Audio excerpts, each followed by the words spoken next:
அக்காளி மகளுக்கு கேட்டதை நான் கொடுத்தேன். மனசில் இப்ப அல்லாடி கிடக்கிற ஆசையை நான் முடித்தேன். விரும்பியதை இந்நேரம் கிடைக்கிற போது ஒரு ஏக்கம் நெஞ்சில் ஏது? எல்லோருக்கும் நினைத்தது போலே மன வாழ்க்கை வாய்த்திடாது.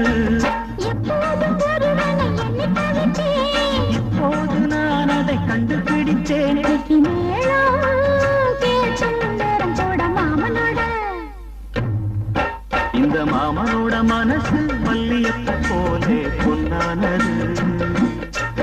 இந்த வண்ணமயில் அதனால் எண்ணியது போலே பூச்சோடுது. புத்தான கொடுமையும் கூடி வருது, சந்தோஷம் எனப்பொரு கோடி வருது.